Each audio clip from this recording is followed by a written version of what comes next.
बोलो सच्चे दरबार की जय। सबसे अच्छे दरबार की जय। शनिदेव महाराज की जय। बोलो साबिर। प्यारे की जय। सवेरे का टाइम है और अभी मेरे ख्याल से 10-20 हुए हैं और अभी तक हमारे हर्ष भैया नहीं आए हैं। वो 10 मिनट बाद आएंगे, लेकिन काफी लोग इस टाइम धाम में हैं। मतलब हर रोज का काम, हर रोज का कार्य, दैनिक कार्य। मैंने आपको कई पत्तियां दी, कल भी जाप कराया हनुमान जी का, कल भी साधना कराई। तात्पर्य क्या है? तात्पर्य ये है, कुछ नहीं है कि हम अपने दैनिक जीवन में जो जप कर रहे हैं वो ठीक से नहीं कर पा रहे हैं। हमने कभी कबीरदास जी को पढ़ाई नहीं है, जो मन का विरोध नहीं करते, कहते हैं कि मन को शांत करना चाहिए, मन को मित्र बनाकर शांत करना चाहिए, ठीक है। और उनका एक ही दोहा जो है वो काफी कीमती है हमारे सबके लिए कि माला फेरत जग मुआ पंडित भयान कोय है, और कर का मन का डारी दे।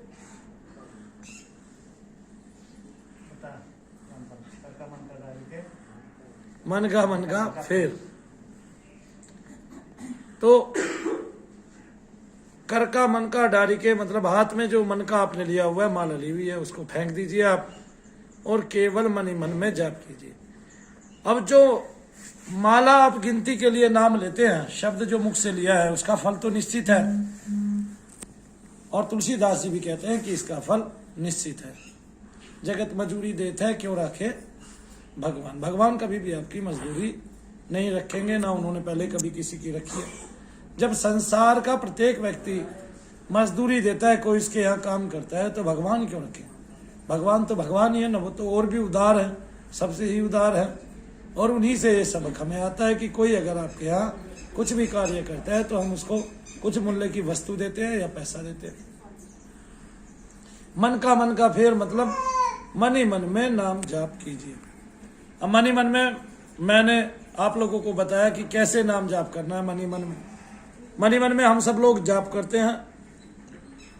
अगर वो मन दो जगह रटे, यानी कि मन में नीचे मन में ऊपर, एक ही शब्द के साथ, जैसे हमने कल किया, ओम हम पवन नंदनाय स्वाहा, ओम हम पवन नंदनाय स्वाहा ओम। हम चाहें तो इस पर 6 बार भी राम राम राम राम राम राम बोल सकते हैं। हमने बोला, अभी किसी को पता नहीं चला। इसी तरह मन ही मन में भी 2 बार बोल सकते हैं, ऊपर नीचे, यानी कि सूक्ष्म मन से, यानी कि दिल से, और ख्याली मन से, यानी कि महामन से, यानी कि अति सूक्ष्म मन से। तो दोनों जगह आप बोल सकते हैं। साथ में आप चक्षु जप कर सकते हैं, यानी कि आंखों से अपने इष्ट को देखते हुए, अपने इष्ट पर त्राटक करते हुए, उनके व्रत में हस्त का त्राटक करते हुए, और उनके चरणाशीष का, चरण का त्राटक करते हुए, उनके चरणों में अपने रखे शीश का त्राटक करते हुए। एक, जाप की विधि हमारी ठीक नहीं। दूसरा, हमारा दीपदान ठीक नहीं। तीसरा, हमारी जो बलियां हैं वो हम ठीक प्रकार से अपने ईश्वर को, अपने शनिदेव महाराज को या अपने इष्ट को, हनुमान जी को, हम दे नहीं पा रहे हैं। बलि का मतलब यह है कि हम सब पर कुछ न कुछ भार है, वो पुराने युगों से, पुराने जन्मों से चले आ रहे हैं।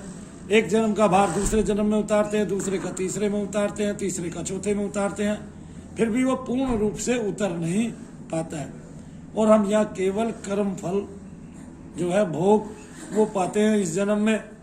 वो आपका प्रारब्ध से भी आता है, कुछ आप नया भी उत्पन्न करते हैं, और कुछ आपका वर्तमान से इकट्ठा होता रहता है।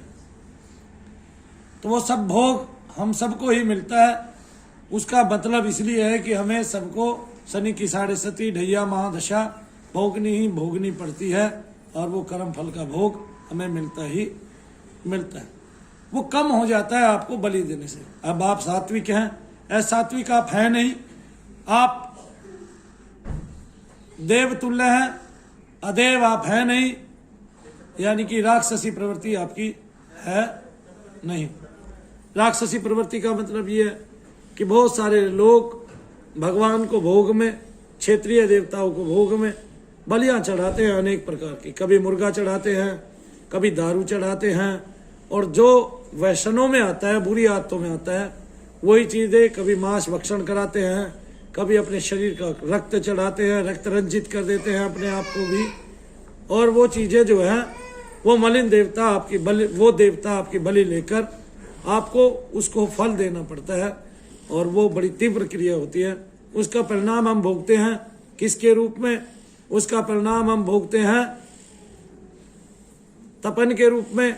उसका परिणाम हम भोगते हैं अपने ऊपर की गई क्रिया के रूप में, भूत प्रेत के रूप में, और अनंत प्रकार की गणंत आदि के रूप में हम उसका परिणाम भोगते हैं। उसके परिणाम से बचने के लिए बलि एक साधन है, और कितनी बलि किसकी चाहिए ये देवता को पता है, और शनि धाम में देव के अनुकूल ही वो बलि निर्धारित की गई है। हालांकि वो बलि कम होती आती रहती है देवता के अनुरूप ही। और बलि से पाप कैसे जाते हैं कि जैसे मंदिर बन रहा है, मंदिर की जमीन का पैसा बाकी है वो, हालांकि मंदिर की जमीन के पैसे का सब्ज भाग दिखाकर कि आपकी मंदिर की जमीन का पैसा जल्द इकट्ठा कर देंगे गुरुजी, लोगों ने हमें कई प्रकार से ठगा भी है। फिर भी ये शनि धाम है, शनि महाराज की महिमा अत्यधिक है, कमी आने वाली नहीं है। देखिए, हम लोग जितना भी जाप करते हैं, बलि भोग देते हैं, दीप दान करते हैं, अब आपको मनु भैया ने बताया है, अब वो दान, वो दीप, वो आपको फलने लगा है, और उसकी महिमा आपको पता चलने लगी है, क्योंकि उसके लाभ जो है आपको दैनिक जीवन में देखने को मिल गए हैं। देखने को मिले हैं कि नहीं मिले? मिले, और 100% मिले हैं। यहाँ तक कि जो साधनाएं हम करा रहे हैं उसके भी लाभ मिले हैं आपको, उसकी भी वाइब्रेशंस, उसका भी शक्ति तत्व हासिल हुआ है, प्राप्त हुआ है, करुणा हुई है। और इतनी करुणा होने के बाद जो है आप लोगों को सचेत हो जाना चाहिए। इसका मतलब जो आप बलि भोग दे रहे थे वो पहुंच नहीं रहा था, इसका मतलब जो आप साधन कर रहे थे वो देवता को मिल नहीं रहा, इसका मतलब जब आप जप करते हैं तो वो देवता को प्राप्त नहीं होता है, वो बाह्य वायु में ही विलीन हो जाता है। और वो विलीन होने के साथ इस वायु में, कुपित वायु है ये, इसमें इतना मलिन तत्व होता है कि वो आपकी मंत्र शक्ति को भी मलिन कर देता है।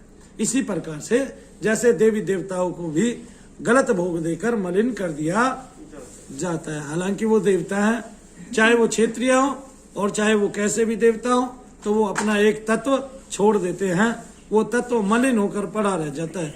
बाद में अनन्य भक्तों के द्वारा उस तत्व को शुद्ध किया जाता है, विशुद्ध किया जाता है जप करके, और अपने जप की प्रधानता दिखा के। इससे देवताओं का वह व्यक्ति प्रिय हो जाता है, और जो लोक कल्याण करता है वो तो हमेशा देवताओं का प्रिय ही रहता है। तो आप लोगों ने बलि की, धूप दीप की, और इसके अलावा जप की जो महिमा 3 प्रकार से मैंने बताई है वो आप कीजिए। आप देखिए आपके जीवन में सात्विकता आएगी, आपके कष्ट जाएंगे, और जो ये मरण तुल्य कष्ट हैं जिनकी सीमाएं कहीं तक भी खत्म नहीं होती है, वो भी आपके किसी के धीमी गति से जा रहे हैं, किसी के तीव्र गति से जा रहे हैं, किसी को टाइम लग रहा है, समय लग रहा है। लेकिन मैं ये मानता हूँ जिनको मनु भैया के धाम में समय लगता है, हमने देख लिया है, वो पूरे जगत में ये ना सोचे कहीं भी उनको ठोर मिल जाएगी।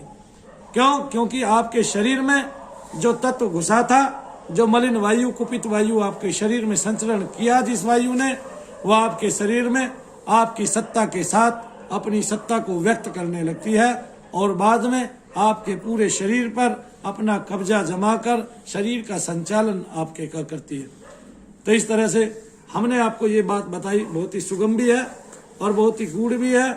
तो मन में जाप करें, और किसी माला की आवश्यकता इसलिए नहीं पड़ेगी क्योंकि जब आप ओम नमः शिवाय ओम बोलते हैं, ऊपर राम राम राम राम बोलते हैं, तो वही आपकी गिनती के रूप में, जैसे आप नीचे गिनती गिनते हैं और मन का गिनते हैं, वहां आपका मन लग जाता है। और इस तरह से एक नया विचार मन में नहीं आता, कोई अन्य जप करते हुए, पूजा करते हुए कुपित विचार मन में नहीं आता, और आप धीरे धीरे धीरे धीरे जप करते करते लगातार विचार शून्य हो जाते हैं, और आपकी हस्ती ही बदल जाती है। आप पर अनंत प्रकार की करुणा और कृपा देवता की हो जाती है। तो बोलो सच्चे दरबार की जय। सबसे अच्छे दरबार की जय। शनिदेव महाराज की जय। जय।